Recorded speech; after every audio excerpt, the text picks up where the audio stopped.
Drink up. It'll help with nerves. My stepfather Victor insisted, watching me closely as he handed me the travel mug. The coffee smelled wrong, bitter with a metallic edge that made my stomach tighten. My name is Ethan Cole, 27 years old, and still living with my mom and stepfather in Silver Creek, Colorado. Not ideal, but I'd been saving money since graduating, building a portfolio, and finally landed an interview for a brand specialist position at Sabotaged Gear, the outdoor gear company I dreamed of working for since freshman year. I adjusted my tie, feeling Victor's eyes on me. Thanks, I'll take it to go, I said, keeping my voice casual. The weight of the mug felt heavier than it should have. Victor leaned against the kitchen counter, arms crossed. Big day. Wouldn't want anything to get in your way. The words sounded supportive, but his smile didn't reach his eyes. That was Victor Larson in a nutshell. Contractor turned self-proclaimed pragmatist who'd married my mom 5 years ago and never missed a chance to remind me how little he thought of my career choice. 5 years studying marketing communications just to make brochures, he'd say. Or, back in my day we worked with our hands, not hashtags. I nodded, grabbed my portfolio, and headed for the door. Mom had already left for her nursing shift. Just me and Victor in the house and that mug of coffee that didn't smell right. At the gas station 3 blocks away, I popped the lid and poured the coffee into the trash. The liquid was darker than it should have been with an oily sheen on top. My hands shook slightly as I replaced the lid. This wasn't the first time I'd felt that crawling sensation around Victor. 3 weeks earlier, I'd found an unmarked bottle in his truck while looking for jumper cables. The label had worn off, but I recognized the shape. Sedatives, the strong kind. I put it back exactly as I found it and said nothing. Now, as I waited at a red light, I checked my watch. Still plenty of time to grab real coffee before the interview. I couldn't prove anything about what Victor had done, but my gut knew. And this morning, my gut was saying Victor didn't want me getting this job. Didn't want me succeeding in moving out. I'd long suspected Victor saw me as competition for my mom's attention. What I hadn't realized until now was how far he might go to keep me under his thumb. I wasn't always this suspicious. Growing up, it was just mom and me in a small 2-bedroom apartment on the east side of town. She worked double shifts at St. Joseph's Hospital to put food on the table after my father left when I was 4. I barely remember him, just a voice and the smell of cedar aftershave. Mom met Victor at the hospital where she works. He'd been doing renovation work on the West Wing, and she came home one day talking about this nice contractor who had asked her to coffee. I was happy for her. 23 years alone was enough sacrifice for anyone. The first year was good. Victor fixed things around our apartment, took mom on real dates, and even helped me move into my college dorm. Good to see a young man getting educated, he'd said, though he added, just remember, there's no shame in learning a trade if this doesn't work out. The crack started when I moved back home after graduation. The economy wasn't great, and entry-level marketing jobs were scarce in Silver Creek. What I'd planned as a 4-month stay had stretched to 15 months. Victor's comments grew sharper. When I'd land a freelance gig, he'd ask how much it paid, then smirk when I told him. When I stayed up late working on my portfolio, he'd walk by and mutter, "Playing with your little pictures again." My mom noticed the tension but tried to smooth things over. "He just wants you to be secure," she'd say. His father was tough on him about finding steady work. Then the strange things started happening. My alarm wouldn't go off before important meetings. My portfolio files would mysteriously move on my laptop. The Wi-Fi would cut out during video interviews. "Technology, huh?" Victor would say, shaking his head. "Unreliable." Last month, I finally got a call from Sabotaged Gear. They'd seen my redesigned mock-up of their autumn catalog that I'd posted online. They wanted me to interview for their brand specialist position. When I told Mom, she hugged me tight. "I always knew you'd find your way," she whispered. Victor was washing dishes, his back to us. All he said was, "Don't count your chickens." That night, I heard them arguing through the wall. My mom's voice, "Why can't you just be happy for him?" Victor's response lower, but clear enough. "This isn't a real career opportunity. He needs to face reality." I lay in bed staring at the ceiling, realizing that Victor would never see me as anything but a disappointment. And worse, he might actively be working to keep me that way. The morning of my interview, I was up before sunrise. I'd pressed my only suit the night before, polished my shoes, and triple-checked that my portfolio was perfect. This wasn't just any opportunity. Sabotaged made the hiking gear I'd grown up using, the brand that had fueled my passion for marketing in the first place. I walked into the kitchen at 6:45, and there was Victor, already dressed for work in his contractor's clothes, making coffee.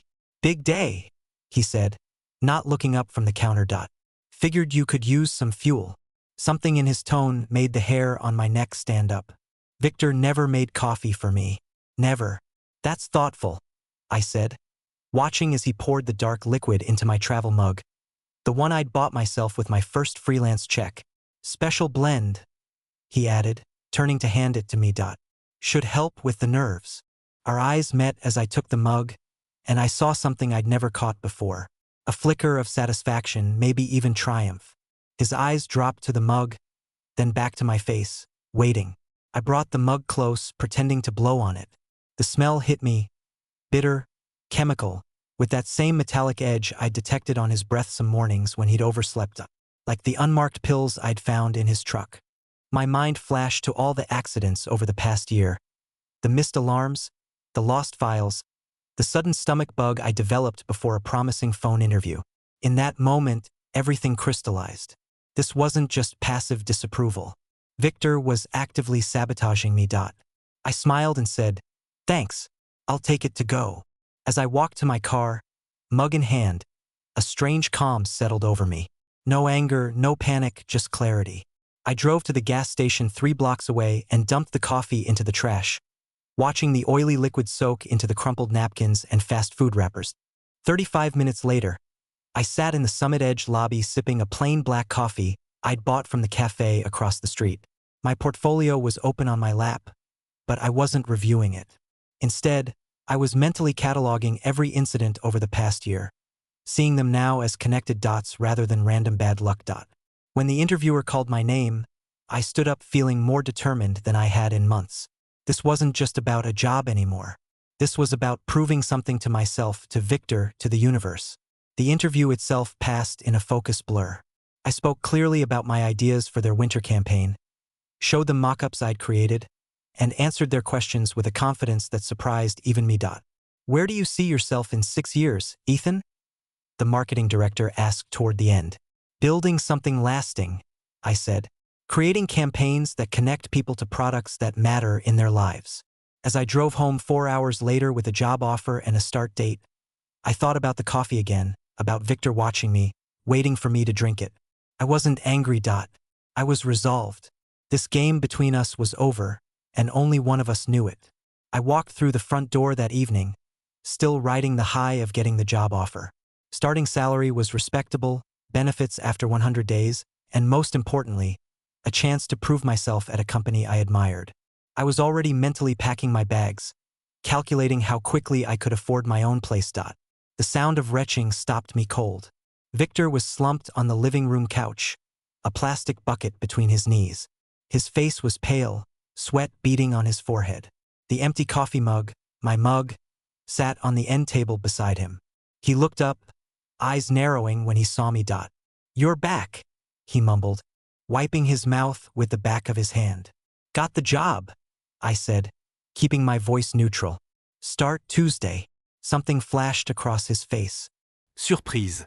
Then something darker. He nodded and bent over the bucket again. My mom came in from the kitchen, concern etched on her face. "Ethan, you're home. How did it go?" "They offered me the position on the spot," I said, unable to keep the pride from my voice. She hugged me tight. "That's wonderful. I knew you could do it." Over her shoulder, I watched Victor. He wasn't looking at us, just staring at the floor. "What happened to him?" I asked, pulling away from Mom.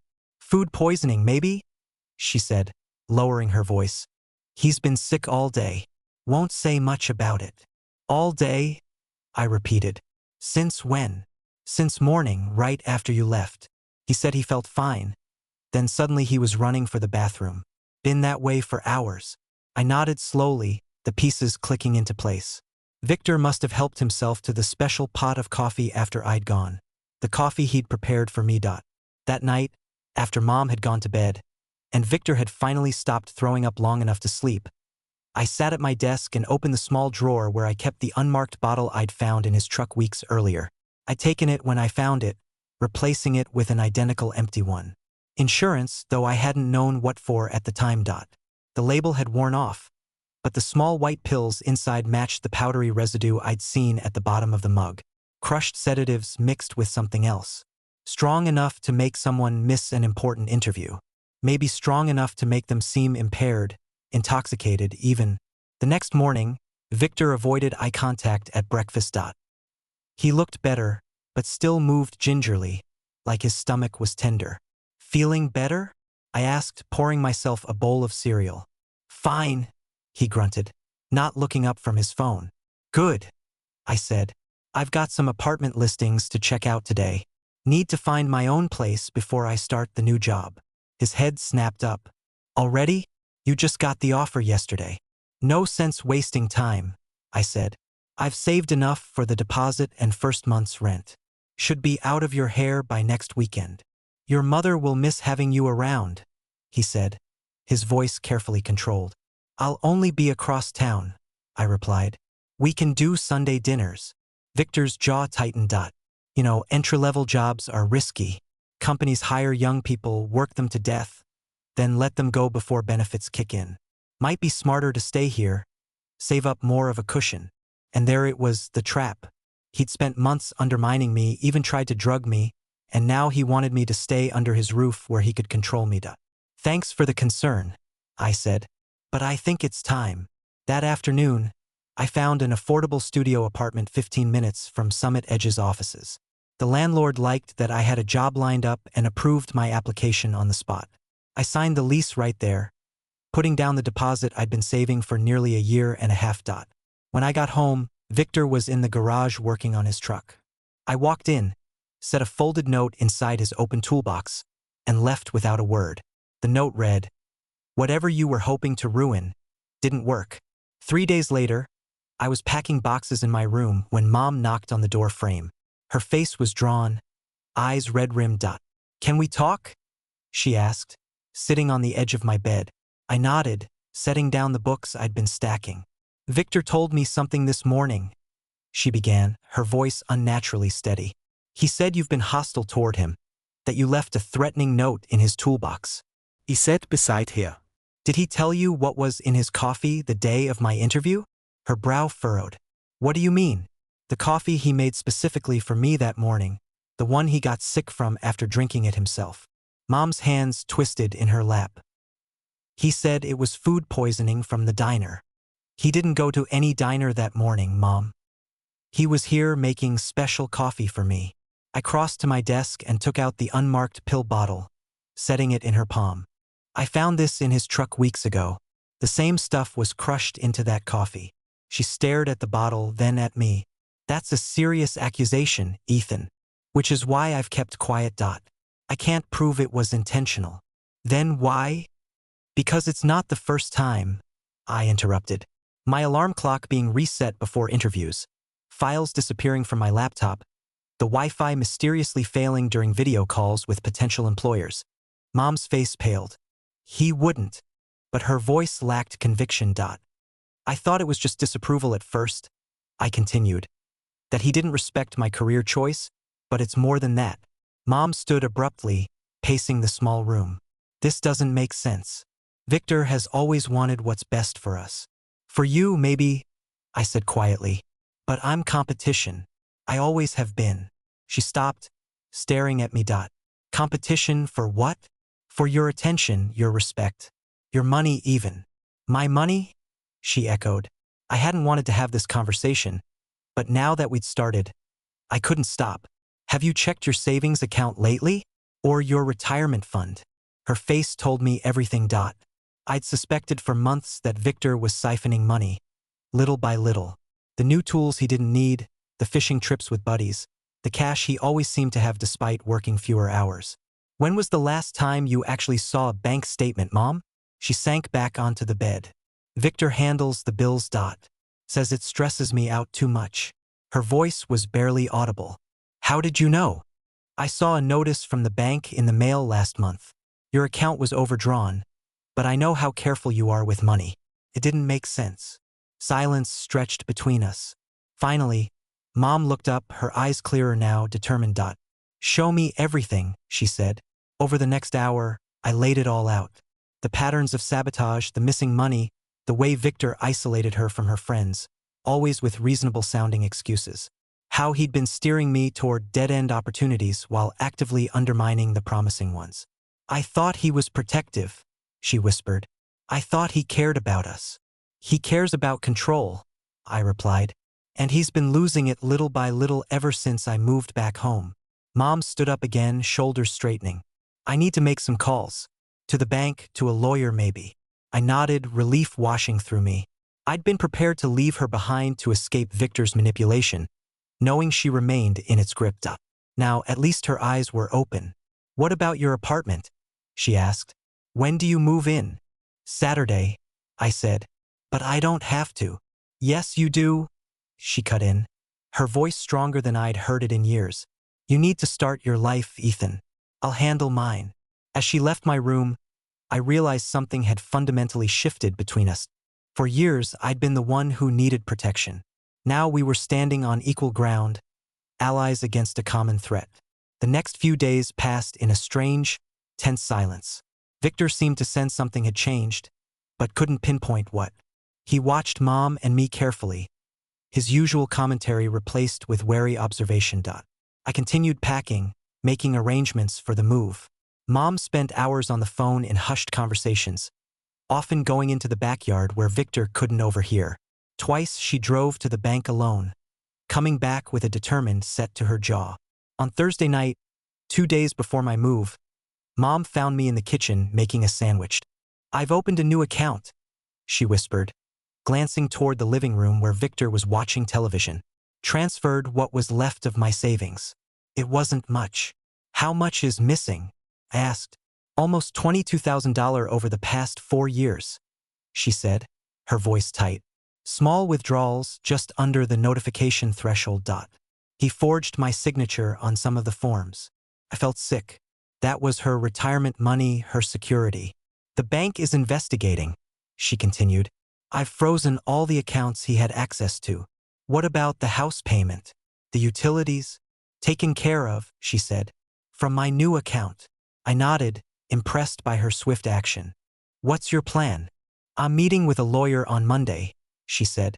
After you're gone, after you're safe. The protectiveness in her voice caught me off guard. I can stay, Mom. Help you through this. She shook her head firmly. No, you need to start your job. Start your life. I've let him hold us both back for too long. The next evening, my last night in the house, Victor finally confronted me.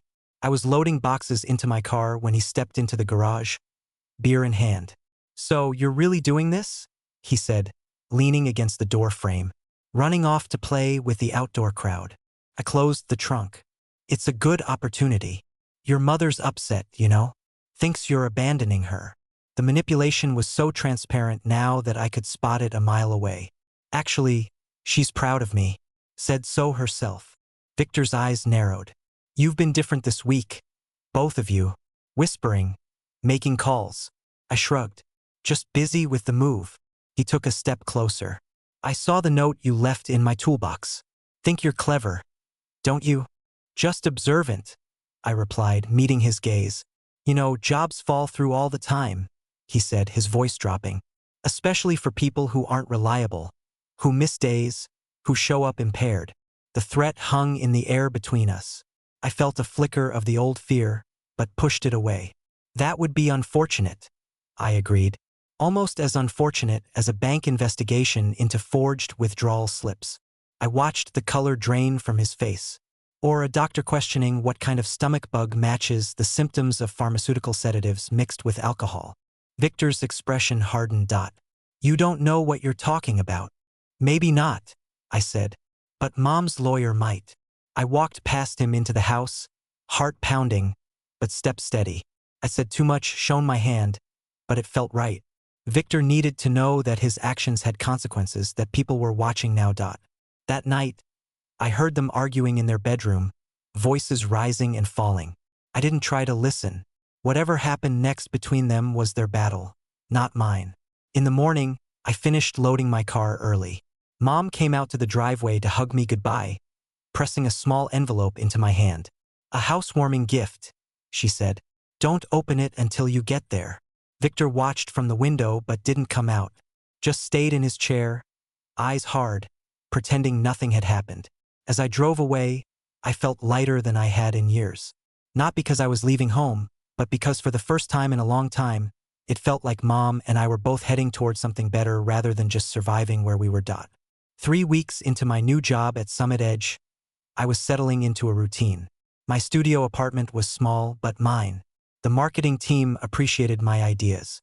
For the first time in years, I felt like I was building something. Mom and I talked every few days. She'd filed for divorce the Monday after I left, the same day she met with the lawyer. Victor hadn't taken it well, alternating between rage and desperate promises to change. "He keeps saying it was all a misunderstanding," she told me during one call. "Claims he was borrowing the money, planning to pay it back." I said nothing. We both knew better. On a crisp Thursday evening, I was heading back to my apartment after work when my phone rang. It was Mom, her voice steadier than I'd heard in years. "It's done," she said. "The police just left." My grip tightened on the steering wheel. What happened? "The bank investigation came through. Forgery on 12 withdrawal slips. Plus, they found prescription drugs in the house that weren't prescribed to either of us." I pulled over, letting the news sink in. "Is Victor gone?" "Yes," she said. "They arrested him an hour ago. I'm at Aunt Carol's house now, going to stay with her for a while." After hanging up, I sat in my car, watching the sunset paint the mountains gold and purple. I thought about the coffee that morning, how close I'd come to drinking it, how easily things could have gone another way. I didn't feel satisfaction exactly, just quiet relief that a chapter had closed. That evening, a text came through from Mom's phone. A photo of her and Aunt Carol sitting on the porch of the old farmhouse where Mom had grown up, both women smiling. The message read, "Starting over. Thank you for showing me how." I set my phone down and looked around my small apartment. It wasn't much, but it was honest, clean, mine. Sometimes the best revenge isn't striking back. It's simply walking away and building something better.